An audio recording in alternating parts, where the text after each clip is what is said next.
Mamadera con leche, le voy a hacer.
Están sin audio.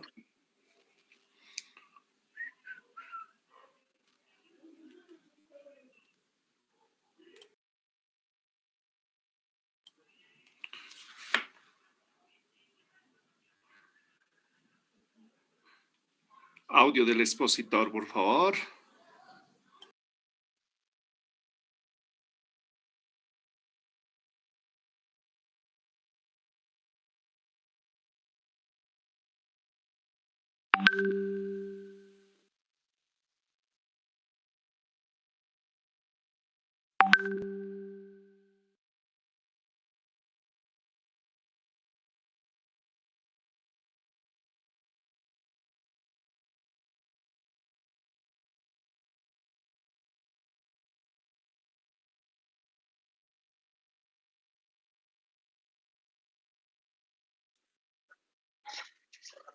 Estimados colegas, estimados maestros, muy buenas noches. Vamos a dar continuidad entonces a nuestro taller de formación desde la bibliografía que se nos ha encomendado estudiar desde el Ministerio de Educación.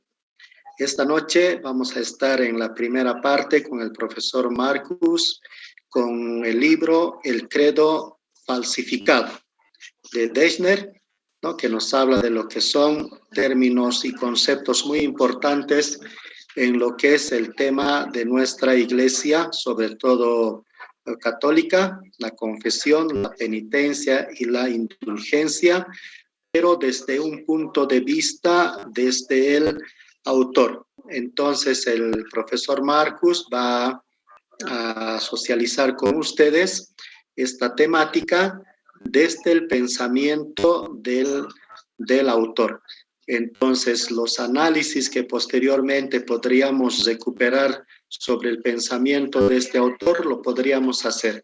Pero cabe mencionar, y quiero poner énfasis, que en esta temática vamos a hablar propiamente del pensamiento de Dessner, ¿no? De lo que él escribe, de lo que piensa sobre estas temáticas bajo el título El Credo Falsificado. Como ustedes verán, ya en el título nos llama mucho la atención el término, por ejemplo, falsificado, ¿no? ¿Y qué es lo que hace referencia a falsificado?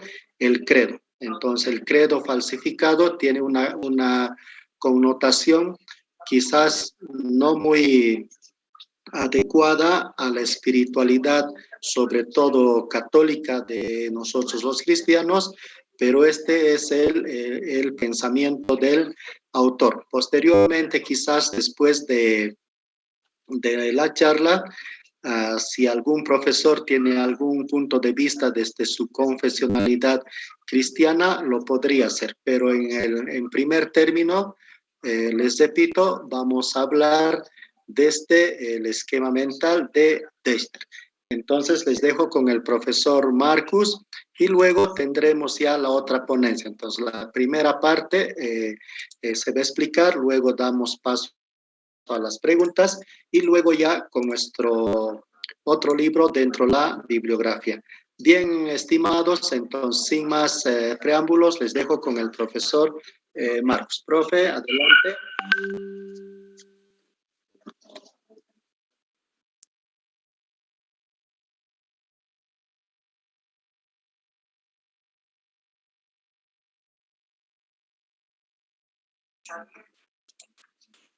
Bien, muy buenas noches, colegas. Entonces vamos a hacer una revisión, una relectura, diría, ¿no?, de manera textual de lo que nos quiere decir este autor, ¿no? Un momentito, por favor. Hay colegas que todavía se están incorporando. Bien. Entonces, quisiera que podamos observar, esta es una presentación, está una imagen de fondo, un iceberg, ¿no?, que es un bloque glacial, ¿no? Entonces, la característica de este iceberg es que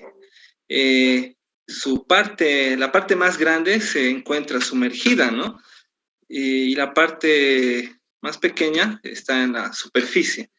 Bueno, quise hacer desde esta, no el hecho de que sea bonito, ¿no?, sino le quería dar un sentido a este iceberg.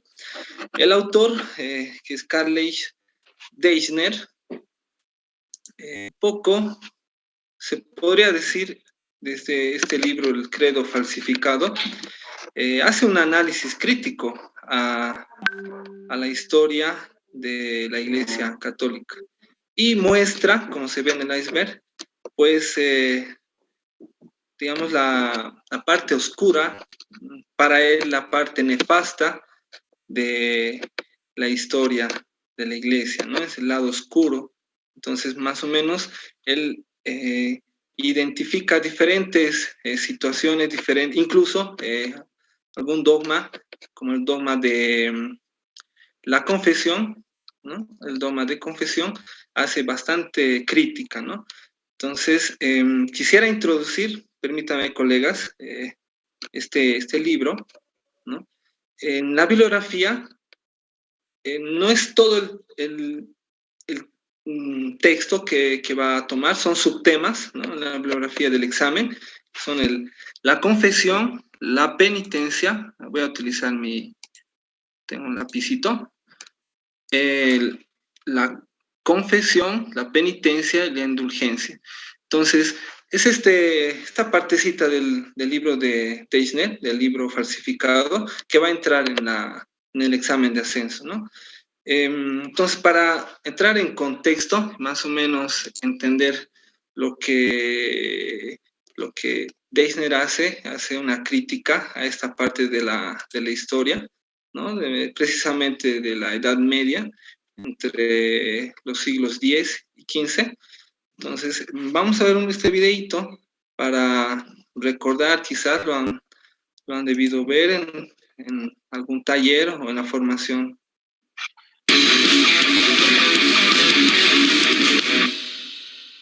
Bienvenidos al canal de Borobok.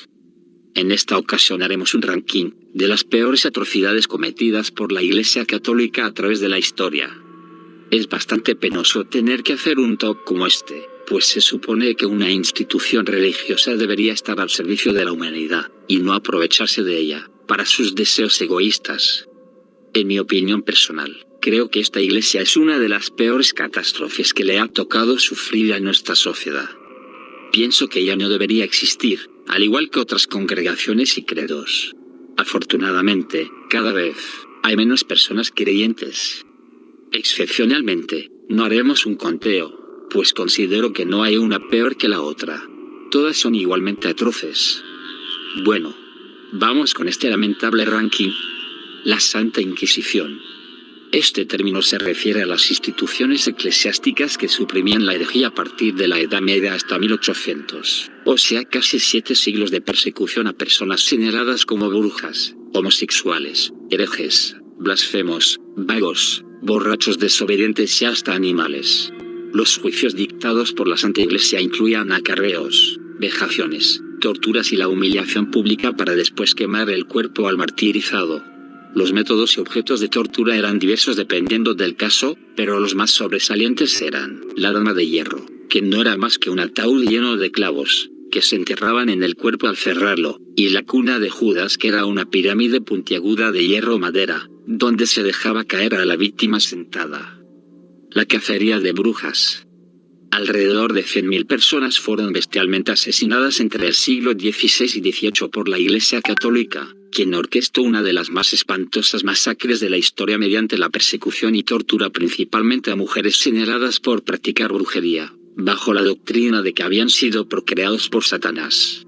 La Iglesia presionó a la población para denunciar cualquier signo de brujería como lunares en el cuerpo, blasfemias, temor a los interrogatorios y saber nadar, puesto que solo el diablo podía enseñar a dominar el agua, los cuales eran motivos suficientes para ser sospechosos y capturadas por la gente común que, manipulada por las ideas clericales, asesinaba a las víctimas flagelándolas, torturándolas, desollándolas, castrándolas, destripándolas, descuartizándolas, asfixiándolas o triturándolas.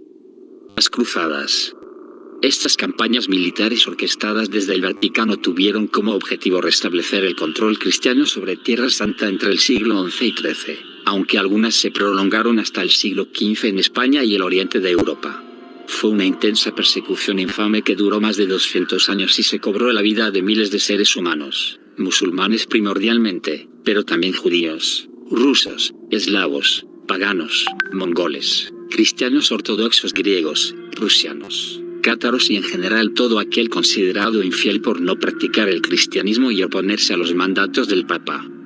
La conquista del Nuevo Mundo.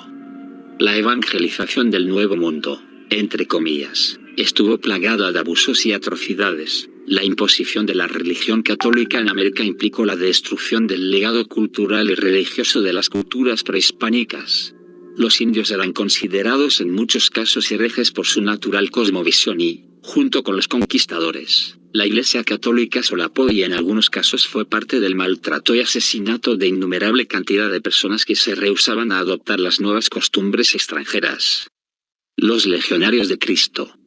En 1941 en la Ciudad de México fue fundada por Marcial Maciel, la congregación católica con derecho pontificio más escandalosa de la historia contemporánea de la Iglesia.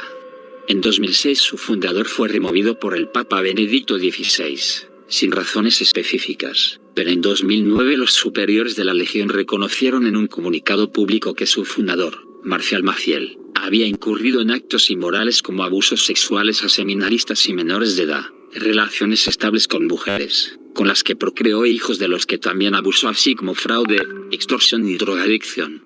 Este hombre aberrante murió a los 87 años en Estados Unidos, sin haber sido juzgado por la ley ni por la misma Iglesia, a la que se le imputa, bajo el mandato de Juan Pablo II, haber callado al respecto, aún teniendo conocimiento de los hechos. Las indulgencias. Las indulgencias son los diversos grados de remisión de las penas de los pecados que ya han sido perdonados. Las indulgencias se dan, no se venden, a cualquier persona que realice un acto cristiano, sobre todo haciendo una buena obra para otra persona, o por decir una oración. Sin embargo, algunos obispos de la Iglesia Católica vieron las indulgencias como una muy buena manera de hacerse ricos, y les funcionó magníficamente.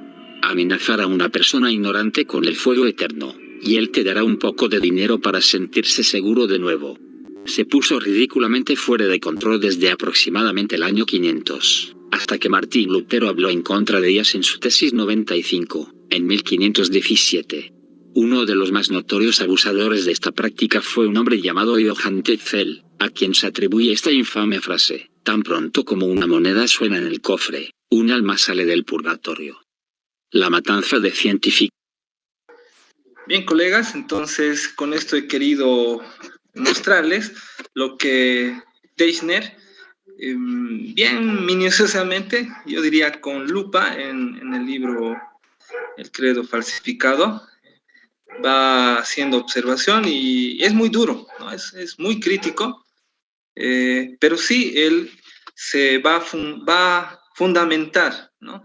Desde muy poco desde las Sagradas Escrituras, pero sí desde la historia de la Iglesia Católica, precisamente esa etapa oscura, ¿no? Viendo, como les decía, con lupa, incluso a padres de la Iglesia, santos y papas, ¿no? Ustedes saben que esta parte de la historia ha habido abusos y excesos, ¿no? Bien, entonces ese es el contexto que él va a hacer crítica en esta subtemática Y líderes. de la... Un ratito, voy a salir de la presentación. Ya. Y hace bastante crítica en lo que es la confesión, penitencia e indulgencia. Esta es una subtemática, un subtítulo del libro El credo falsificado. Ya, para comprender un poco este esquema mental que decía el profe Miguel, hay que poder comprender la situación, ¿no? La formación incluso, la formación académica que ha recibido, ¿no? A ver, vamos a lo que es el autor, ¿no? Su nombre es Karl Deichner, de Alemania, nació el 23 de mayo de 1924 y falleció el 8 de abril de 2014. Pues fue un historiador crítico de la Iglesia Católica y ensayista alemán. Veamos sus estudios. Pues estudió Derecho, Teología, Filosofía e Historia. Y pienso que esta parte de su vida, ¿no? La parte de su infancia y juventud, ha de marcar mucho en su pensamiento, ¿no? Pues pasó su infancia y juventud en los cotos episcopales de Wurzburgo y tras combatir en la Segunda Guerra Mundial, pues estudió lo que ya mencioné, ¿no? Derecho, Teología, Filosofía e Historia. Entonces, puede ser que en este contexto, en esta situación que él ha vivido en la Segunda Guerra Mundial, haya marcado mucho su pensamiento y ese rechazo a la Iglesia Católica. Pues ambos de sus padres eran católicos, ¿no? Según la biografía del autor. Bien, entre su trayectoria se lo considera un estudioso crítico del cristianismo en general y de la Iglesia Católica en particular. Desde sus primeras obras dio más de 2.000 conferencias, ¿sí? Bien, uno de sus logros importantes, podríamos mencionar, es su obra de Historia Criminal del Cristianismo, 1970. Tiene toda una serie de publicación hasta el 10º volumen. También algo que mencionar, entre sus logros fue que lo demandaron por difamar a la Iglesia en Alemania, pero él salió airoso, o sea, ganó con argumentación muy sólida, indica su biografía, ¿no? Pero aún así lo vetaron durante muchos años, hasta los años 80, y ahí es donde empezó a difusionar su obra, ¿no? Sobre todo, sus obras, sobre todo la crítica a la Iglesia Católica. Por sus micrófonos, colegas. Un ratito, por favor.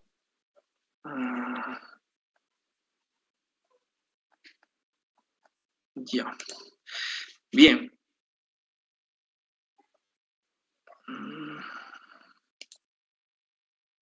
Ya, disculpe, es que hay colegas que no son tan puntuales y estamos teniendo este corte.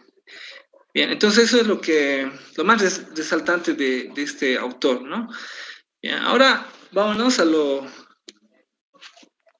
que es estos subtemáticas del libro, que es la confesión, la penitencia y la indulgencia. Ustedes, como saben, la confesión es un dogma, ¿no? Entonces, él ve al dogma, ve a los dogmas de la Iglesia Católica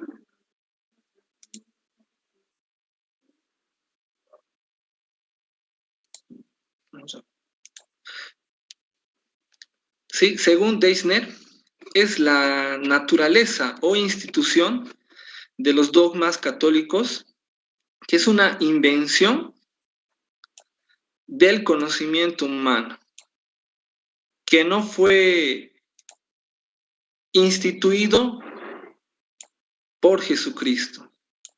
Por ello, según Deissner, los dogmas de la Iglesia Católica son instrumentos para establecer poder espiritual sobre sus creyentes, es decir, en subordinación. Entonces, lo que él define como dogma, lo considera a los dogmas de la Iglesia Católica como un instrumento para poder establecer un cierto poder espiritual, ¿no? sobre los creyentes. Bueno, no así indica el concepto que manejamos, ¿no? Que el dogma es una verdad absoluta, ¿no?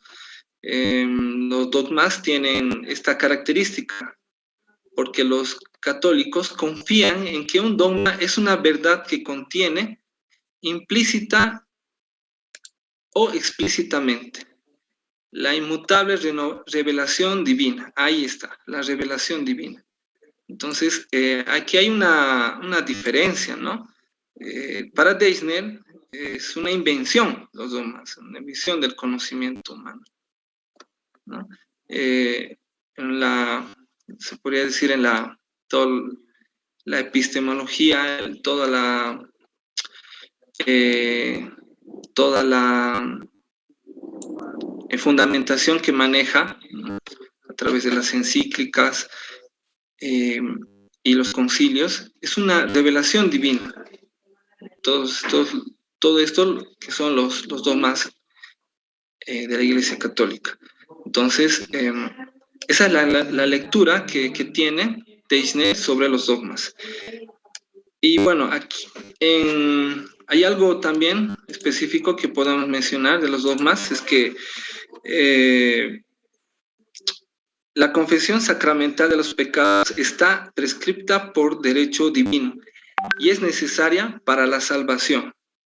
Basta indicar la culpa de la conciencia a los sacerdotes mediante confesión secreta. Entonces, esto es lo que Deissner hace crítica, ¿no? Que es una invención, es algo que el hombre ha propuesto para sí mismo, ¿no? Y no así tanto una revelación divina. Bien. Teniendo una interpretación de lo que concibe Deissner sobre los dogmas, pues vamos con la primera subtemática que menciona sobre la confesión. Haciéndonos una pregunta, colegas, ¿qué Jesús instituyó la confesión según Deissner? Entonces nos vamos a responder esta pregunta, ¿no? Al igual que la estructura dogmática es una cárcel para el entendimiento, del mismo modo la confesión es una mazmorra para el hombre, ¿no?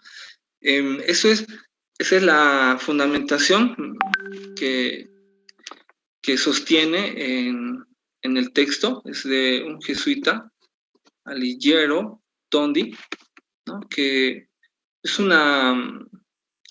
el dogma es una cárcel, o sea, está encerrado, no tiene una razón de ser para Deissner. También menciona al jesuita, ¿no? Da limosna, atiende a enfermos, entierra muertos, ayuna, estate vigilante, reza, mortifícate, lacérate, llora desconsoladamente. Pero nada de todo esto sustituye a la confesión, ¿no? Entonces son algunos autores que Deissner menciona respecto a la confesión.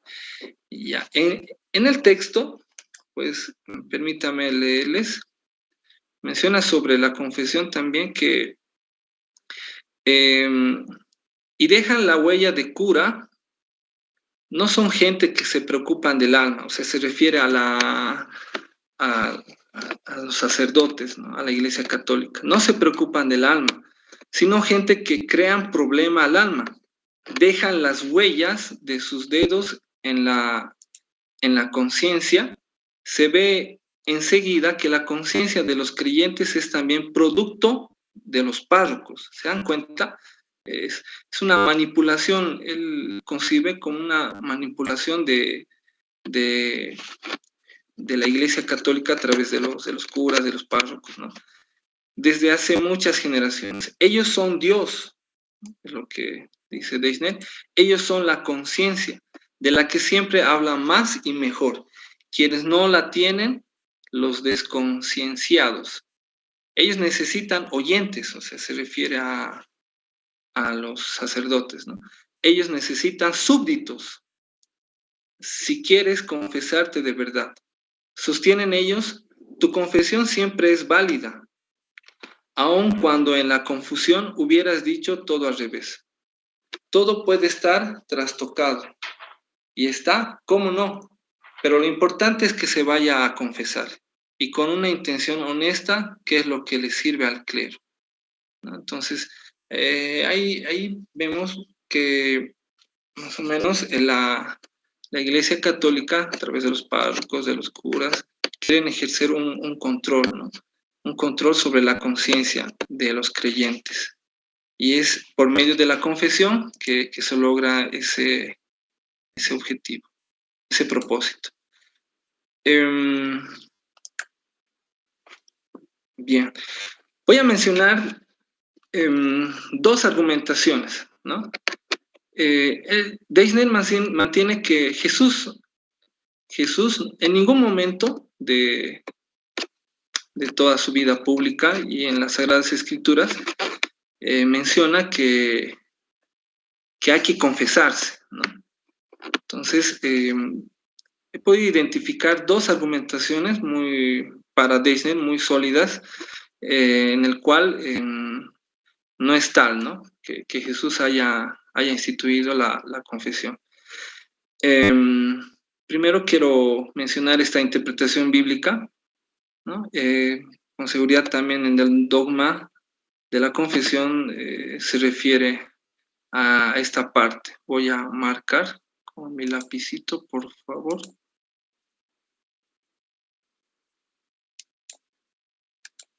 Ya. Dice, Juan quiere por primera vez, estoy en esta parte, Juan quiere por primera vez, pusiera en boca del resucitado, dice, recibid el Espíritu Santo, a quienes les perdonéis los pecados se les perdonarán, y a quienes se los retengáis se les retendrán. Bien, respecto a esto, Deissner dice, no se habla expresamente de la necesidad de la confesión de los pecados y no ofrece testimonios seguros de la sacramentalidad de la confesión.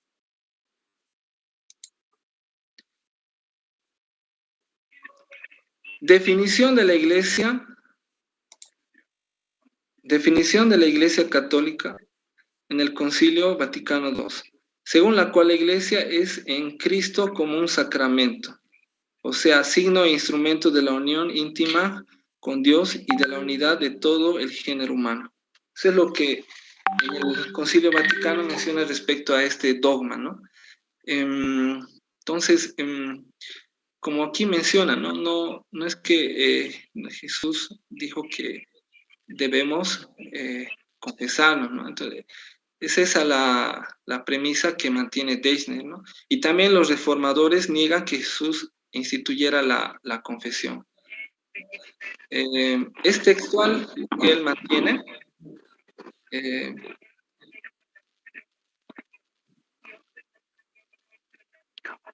Bien. Un ratito, por favor. En relación a la confesión de otras religiones, el budismo conocía ya una confesión a la que se atribuía fuerza purificadora.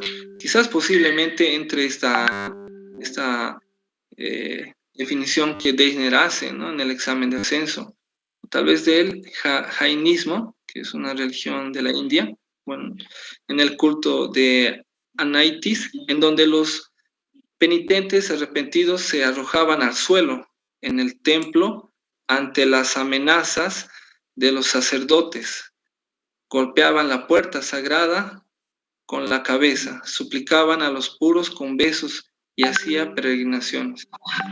También, esto antes de Cristo, en los cultos mistéricos,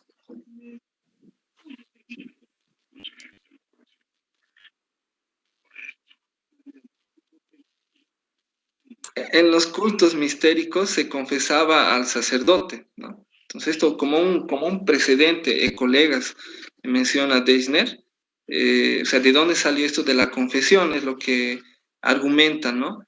Como representante de la divinidad, su culpa para librarse así de las consecuencias. Entonces esto sería bueno puntualizar, quizás posiblemente entre en el examen de ascenso, ¿no? Se puede decir, antecedentes, ¿no?, para que se pueda instituir el dogma de la confesión, ¿no? En los cultos mistéricos, que se debe confesar a un sacerdote para liberarse de la culpa, ¿no? Entonces esto es muy, muy importante que lo considere. Bien, algo más que mantiene Deichner en una argumentación es que hay una parte en que menciona sobre las bienaventuranzas, ¿no? Voy a marcar la lectura. Ciertamente Jesús no enseñó bienaventurados los que se confiesan. Fueron los teólogos quienes lo enseñaron. Esto voy a bajar. Bienaventurados aquellos a los que se les limpian sus pecados. Ahí hay un nuevo suelo, por eso podemos comenzar alegres de nuevo, con el próximo pecadillo como se mofaba Nietzsche. Que quien ha pecado, os ruego, queridos hermanos, confiese sus culpas mientras está en el mundo, mientras su confesión tenga desagravio, mientras el perdón concedido por los sacerdotes, miren, aquí menciona a San Cipriano, ¿no? Deichner se sostiene bastante en los santos y en algunos padres de la iglesia, ¿no? Menciona esto de confesar los pecados ante los sacerdotes como intercesión a Dios, ¿no? Bien, eso sería la argumentación entre lo más relevante. Esto en las diapositivas les voy a proporcionar. Vayamos con lo que es la penitencia, ¿no?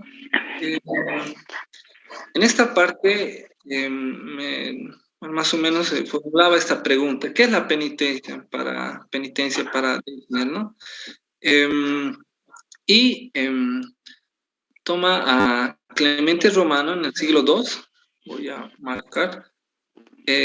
Sabe que la confesión de los pecados de los cristianos está unida a la oración, al dolor, a las lágrimas, a la postración. Someteos a los sacerdotes, ¿no? Y ahí menciona nuevamente la figura del sacerdote como intercesor.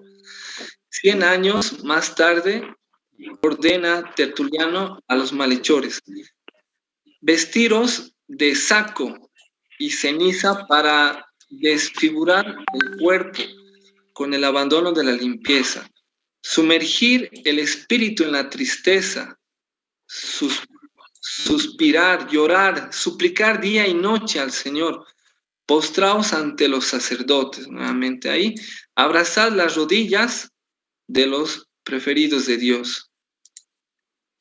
También tenemos a San Cipriano.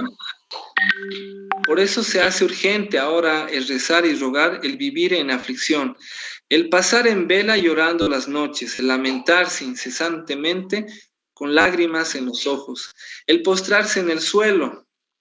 Escuchen esta parte, colegas. El revolcarse en la porquería. Vestido de saco y ceniza. El caminar desnudo una vez perdida la vestidura. Entonces aquí lo que Deichner trata de argumentar esto sobre la penitencia, y también nuevamente les menciono que lo pone al sacerdote como el que va a interceder, va a liberar de culpa, toma a la penitencia como una sanción, ¿no? Como una ley, ¿no? Una ley del pueblo, también como un castigo físico, ¿no? Un castigo físico. Más que todo, menciona en varios párrafos en la lectura, como es ley, ¿no? Esa penitencia pues va a ser ley, ¿no? Va a ser ley y incluso anteponiéndose a la justicia, ¿no? Poniéndose al mismo nivel. Entonces, le da ese sentido, ¿no? Y menciona, como acabo de leer, ese castigo físico, subordinarse, ¿no? A la penitencia que el sacerdote le vaya a dar, ¿no?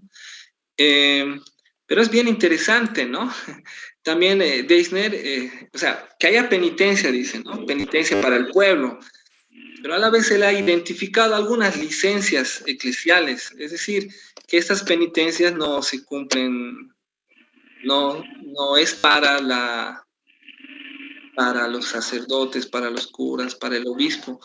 Entonces menciona, por el tiempo voy a leer una de esas. Dice el obispo romano Calixto, concedió por primera vez en el 216 o 218, hecho papa, tras un intento de suicidio, una estafa y una estancia en la cárcel en Sicilia, la posibilidad de un segundo arrepentimiento, por cierto, a numerosos pecadores de lascivia. Calixto permitió, atendiendo a lo dicho por su competidor Hipólito, padre de la iglesia, a mujeres distinguidas tener un amante, miren, o sea, esas licencias, esos permisos, amante de su elección, esclavo libre, y contemplarlo como su hombre, aún sin contraer matrimonio legal. El Papa Calixto autorizó no solo a mujeres de alto copete matrimonios salvajes, sino que se mostró muy previsor. Enseñaba que un obispo cometiera el pecado que cometiese, no podía ser depuesto, incluso aún pecando contra el Espíritu Santo. Entonces, ese castigo físico, esas penitencias, pues no eran para todos, ¿no? Era selectivo solamente para el pueblo, y para la jerarquía eclesial no se aplicaba, ¿no? Entonces, es una fundamentación que él maneja, nuevamente les vuelvo a mencionar, desde la historia de la Iglesia Católica, desde la vida, las acciones de algunos obispos, incluso menciona al Papa Calixto, ¿no? Por eso digo que ha sido muy con lupa, ha hecho estas investigaciones, ¿no? Bien, Respecto a esto, también menciona sobre el castigo físico. Hay una norma, se puede decir una regla, que en esos tiempos de la Edad Media era el poenitentiale arunder. Determina, un señor apalea a su criado. O sea, esto como penitencia, ¿no? O un maestro a su alumno por razones de educación, ocasionándole la muerte. Si se llevó a cabo con gran dureza, debe hacer penitencia durante 4 años.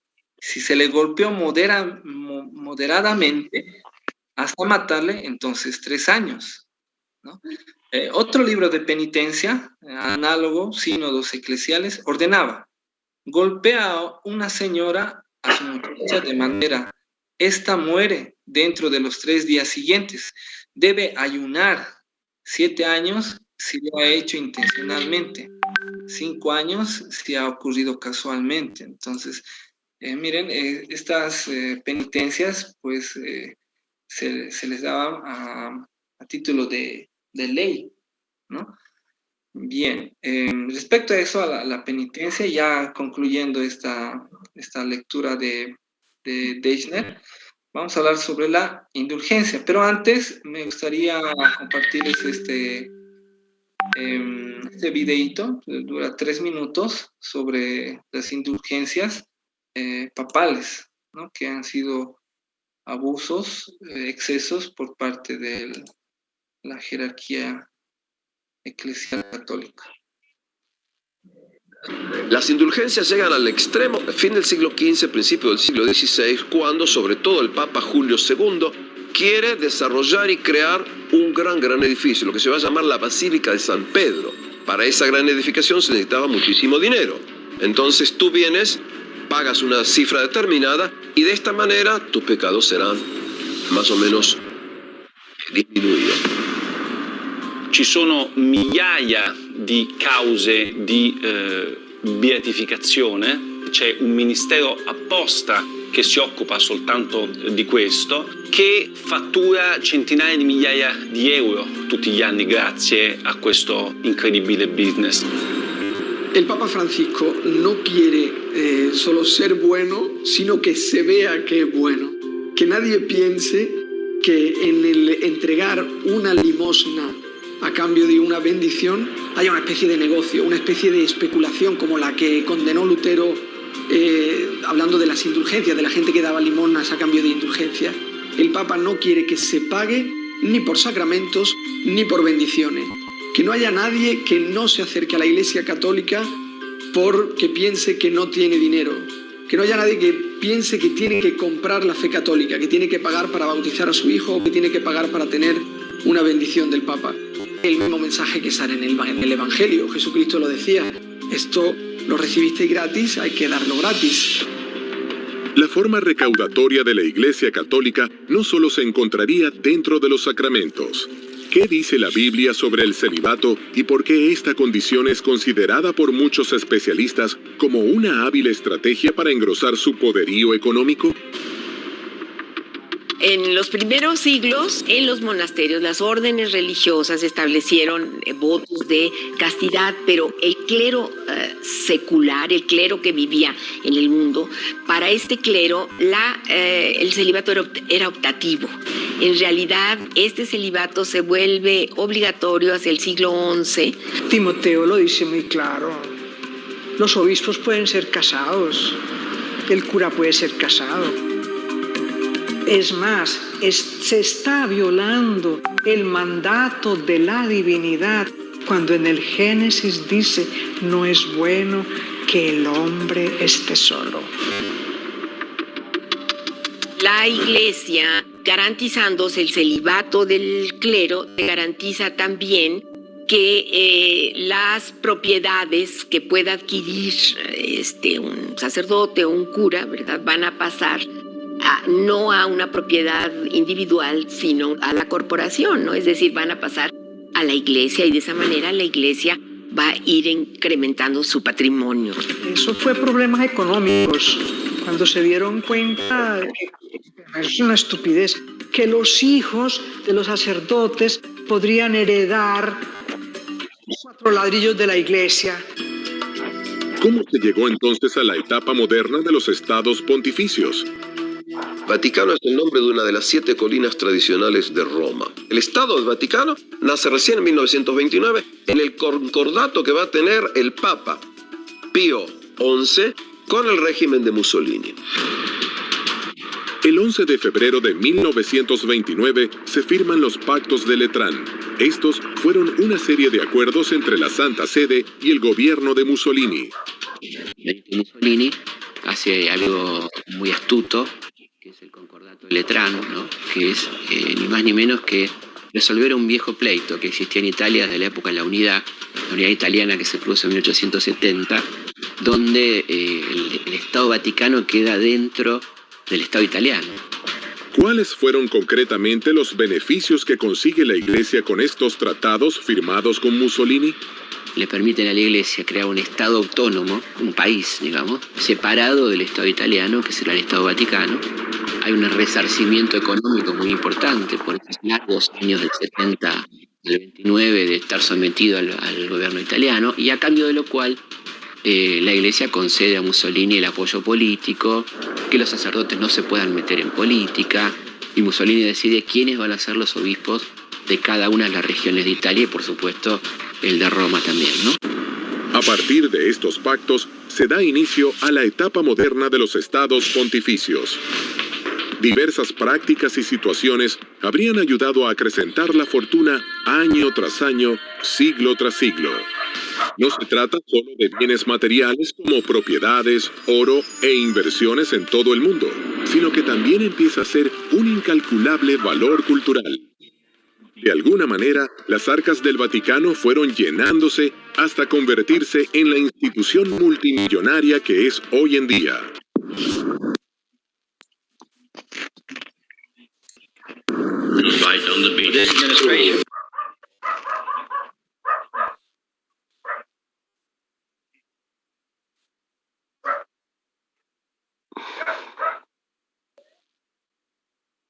Bien, estamos viendo eso de las indulgencias. El pasado, por favor, el micrófono.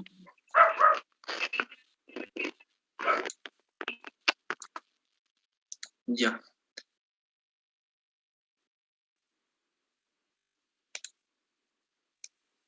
Ya. Entonces, un poco, ¿qué es las indulgencias en dentro de la historia de la Iglesia Católica, precisamente en la Edad Media? Pues es pagar, ¿no? Pagar para comprar el perdón, ¿no? Divino. Y ahí se ve en medio lo que es el papado, toda la jerarquía eclesial, ¿no? Entonces se volvió un negocio, ¿no? Precisamente lo que es la indulgencia es la remisión ante Dios de la pena temporal por los pecados ya perdonados, ¿no? ¿No? Más en el pasado, según Deisner, haciendo esta crítica, pues la indulgencia ha sido una forma de acumular riqueza, ¿no? Por el perdón de los pecados de algunas autoridades en ese tiempo. Voy a subrayar esta parte que menciona Deisner en su texto. Dice, la indulgencia fue quien mayor influjo ejerció en la vida económica. Estaba tan enraizada en la vida del pueblo que en 1500 se pudo hacer en serio la propuesta de que el imperio reuniera el dinero de su presupuesto mediante predicaciones sobre las indulgencias, ya que este es el único camino de conseguir dinero del pueblo, ¿no?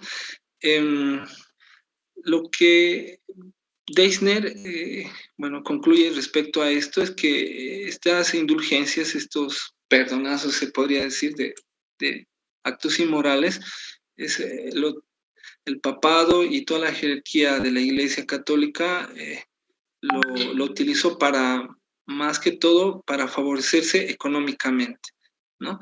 Y menciono un argumento, voy a borrar esto, ¿no? ¿Cómo concibe la indulgencia? Ahí está. Ya León IV concedió una indulgencia de cruzada, ¿no? Prometiendo ser aceptados en el cielo los cristianos que caían luchando contra los sarracenos. Algo parecido garantizó el Papa Juan VIII como comandante de una escuadra de buques de guerra. La paz de la vida eterna a las víctimas de la guerra. Y estas promesas continuaron durante toda la Edad Media en las guerras de los Santos Padres. Ofrecer la vida, sea justa o injusta, esto de las cruzadas, la dominación de territorios, pues también de esa forma manipulaban a los cristianos, ¿no? Para que puedan dar su vida, sacrificando su vida propiamente, ¿no? También están las indulgencias papales que promulgaban las correspondientes bulas y cobraban por ello en pequeñas indulgencias.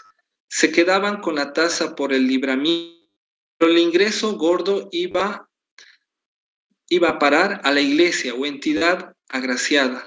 Como ya se ha dicho, en negocios fuertes, una parte del dinero de la indulgencia se mandaba a Roma, donde existía una especie.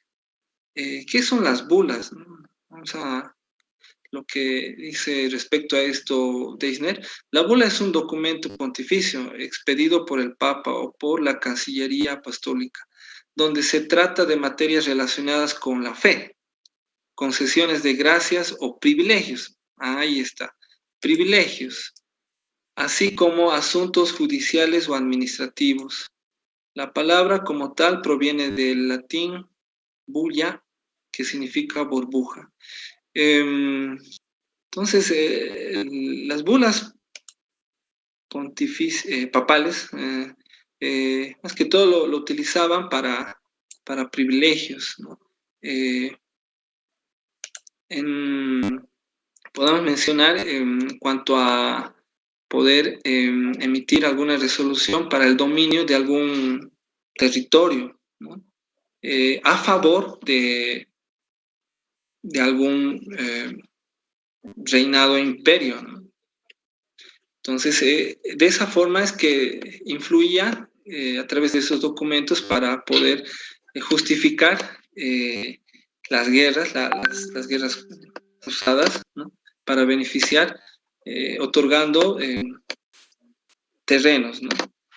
Privilegios para los reinados. Bien, y culmino con esto. Sobre todo desde el siglo XIII, los obispos idearon también, siguiendo la costumbre de los papas, ¿no? Multitud de indulgencias.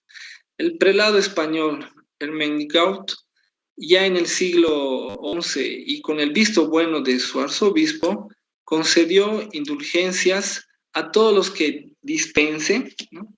Dispensen pan, vino, oro, plata y otras cosas. Dicho sea de paso, Ermengarda, que compró con dinero su sede episcopal, es venerado como santo desde en 1044. ¿No? Entonces, concluyendo esto, pues para Deissner, las indulgencias en ese tiempo era más considerado como un favorecimiento económico para el papado, para toda la jerarquía de la Iglesia Católica, ¿no? Bien, estas son las ideas, colegas, que he podido identificar, las más importantes. Y, ojo, una relectura no es mi posición personal, es de manera textual he querido leer, y pues es el pensamiento que Deissner hace a una crítica a la confesión, penitencia e indulgencia. Bien, si hubiera alguna pregunta, alguna duda, o tal vez una crítica a esto que Deichner va diciendo respecto al dogma de la confesión, sería, ¿no? Bien, la palabra que le doy.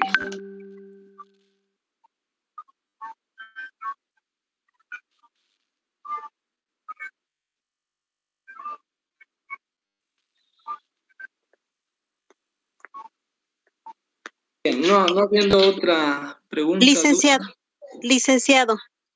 Dígame. Buenas noches, licenciado. Una consultita.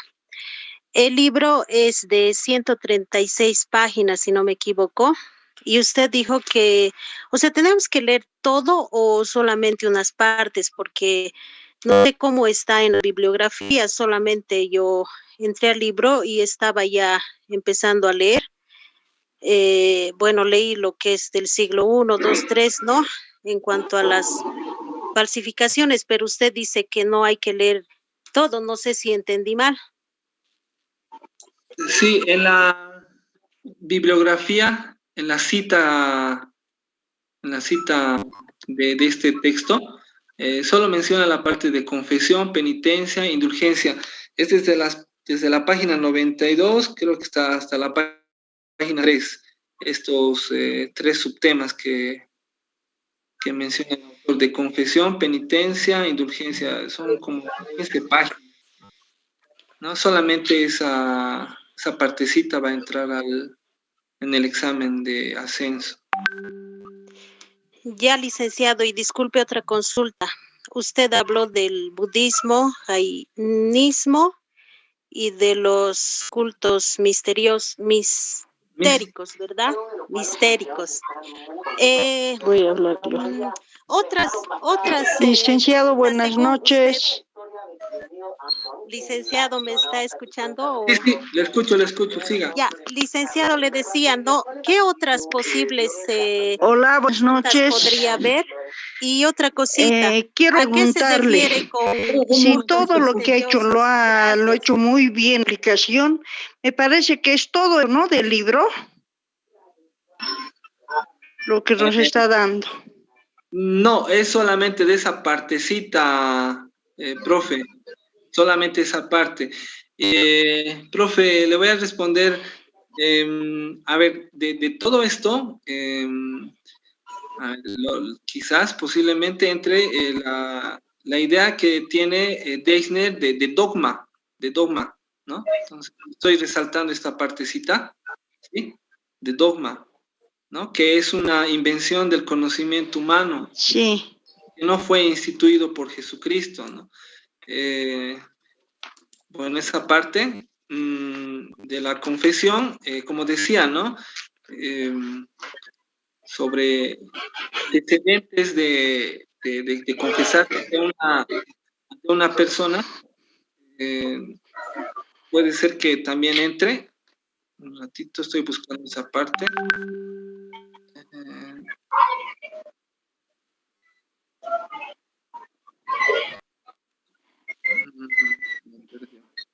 Bien, luego, este conceptito también que mantiene colegas de penitencia, igual sanción, igual ley, igual castigo, ¿no? Tener esa idea bien clara sobre la penitencia.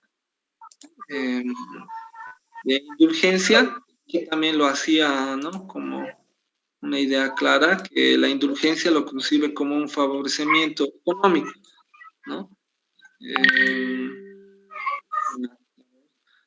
Bueno, eso a grandes rasgos, ¿no? Es unas 4 o 5 ideas que Deichner puntualiza bastante.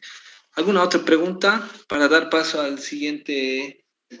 La religión mistérica, ¿no? Es la religión mistérica, que es aquella que intenta transmitir el conocimiento a través de la experiencia. Presenta entonces ciertos misterios que no se plantea explicitar, toda vez que los detalles doctrinales han de conocerse a través de la experiencia, ¿no? Eso es de la religión mistérica, a través de la experiencia, y no se basa tanto en lo que son los dogmas, ¿no? No son, su sustento es a través de la experiencia, ¿no? De ritos. Más o menos algo podría decir que se asemeja a nuestras prácticas y costumbres andinas, amazónicas, ¿no? la religión mistérica. Les voy a facilitar esa partecita que me decía profe sobre el budismo. No lo encuentro. Lo tengo en la diapositiva. Posiblemente entre en el examen de ascenso. Y menciona textual en Deisner en su libro, en esa partecita. Bien.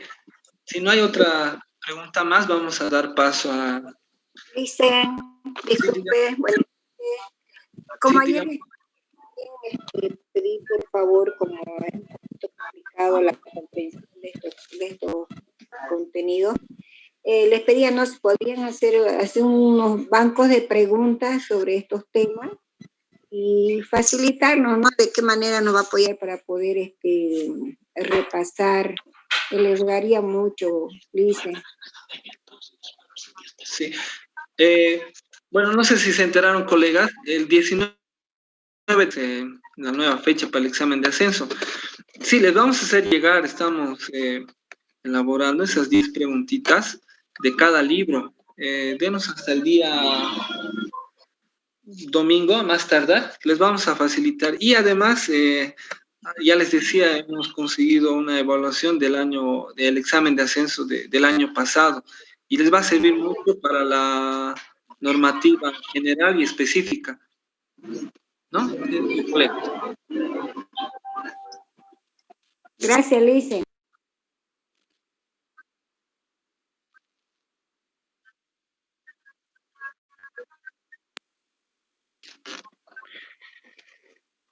Bien, estimados colegas, hemos visto, analizado y observado a través de las diapositivas otro de nuestros autores que están dentro de la bibliografía, que nos ha explicado muy bien el profesor Marcus.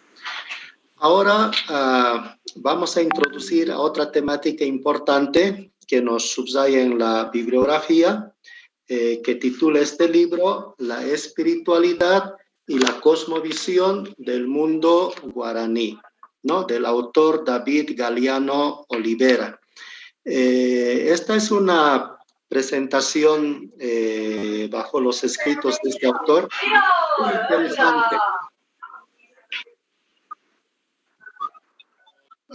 Es muy interesante esta temática y una parte de esta nos va a realizar. Estimados colegas, a ver, para continuar nuestro taller, les rogaría a todos ustedes que vayan, por favor, apagando los micrófonos, ¿de acuerdo? Porque cuando nuestro expositor está exponiendo, es un poco complicado luego entrar a la pantalla, a silenciar a los participantes, y eso corta un poco la coherencia de la exposición, y entonces tenemos luego algunas dificultades por este tema del micrófono.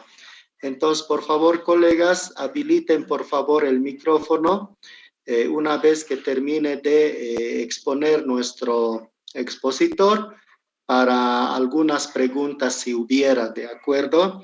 Porque como ven ustedes, ahorita ya también se ha ido de mi pensamiento lo que estaba tratando de decirles por este tema del micrófono.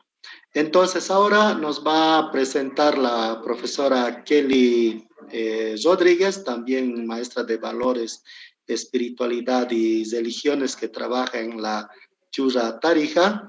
La temática, el libro de la espiritualidad y la cosmovisión del mundo guaraní, ¿no? Del autor David Galeano Olivera. Es muy importante conocer esta temática, no solamente, como les decía en la primera noche, para el examen de ascenso, sino también para nuestro conocimiento de nuestras culturas, ¿no? De lo que es la sabiduría de nuestros pueblos ancestrales a través de nuestras cosmovisiones. Miren, en nuestro país tenemos tantas cosmovisiones, tan interesantes el marco espiritual de nuestro pueblo, que deberíamos tener un especial énfasis en la lectura de estas cosmovisiones, ¿no? Y nuestra área específicamente habla de estos tres ámbitos, ¿no? Los valores, las espiritualidades y las religiones. Dentro de lo que es la espiritualidad están estas cosmovisiones, ¿no? Entonces es importante en el marco de nuestro quehacer cotidiano en el aula y con nuestros estudiantes. Entonces vamos a dar paso a la profesora Kelly. Un minuto, por favor, para hacer el enlace a través del link con nuestra profesora Kelly.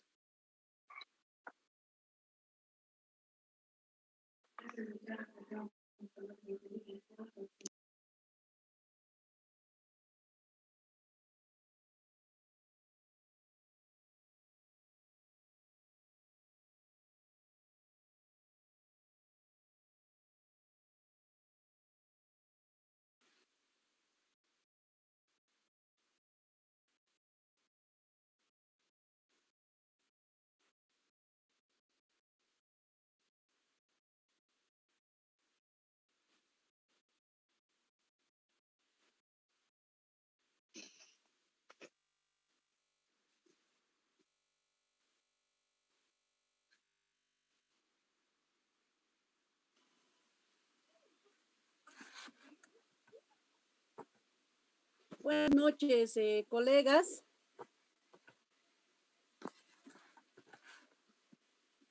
¿Me escuchan, por favor, si está con claridad? Sí, profe, adelante, está bien, gracias. Sí, profita Kelly, ya estamos con la señal y ya está compartiendo usted las diapositivas. Adelante, profita Kelly. Gracias. Muchas gracias, profe Miguel. Muy agradecida por esta oportunidad de poderme conectar con ustedes, colegas. Espero de que, bueno, esta parte de la espiritualidad está en la bibliografía para el examen de ascenso. Y, bueno, estos conocimientos precisamente del libro de David Galeano nos pueda servir y orientar para que sea todo un éxito su examen. Entonces, cuando hablamos de la espiritualidad y la cosmovisión del mundo guaraní, estamos hablando de todo el modo de ver de los guaraníes, el mundo, el universo. Entonces, para ellos, el mundo tiene una forma de disco, no circular, lo comparan con eso. Por favor, volumen, le podrían dar, no se escucha. Entonces, indican de que la tierra, vuelvo a repetir para los que no me han escuchado, para el mundo guaraní la tierra tiene la forma de un disco, sobre el cual se extiende 7 niveles de cielos. También argumentan que hay un cielo debajo de la tierra. Gracias. El cielo más lejano es la morada del Creador, ¿no? Que nosotros en castellano podemos decir, que interpretando significa nuestro abuelo grande eterno. En guaraní es Ñamandú de los Inima o también Ñame Ramoí Jusupapa, quiere decir nuestro abuelo grande eterno. En el nivel de los cielos se ubican las almas espirituales de los seres humanos, conocido como Ñe. Hay diferentes cielos para los que han pasado por la experiencia, ¿no? De la encarnación, es decir, los guaraníes creen mucho en la encarnación. La tierra en la que vivimos hoy en día, según lo que nos habla David Galeano y la creencia de los guaraníes, ya es la segunda creación. Algunos otros autores dicen que es la tercera creación. En sus argumentos indican, ¿no?, que la primera creación fue destruida por el diluvio. Y según algunas profecías guaraníes, la destruida por el fuego.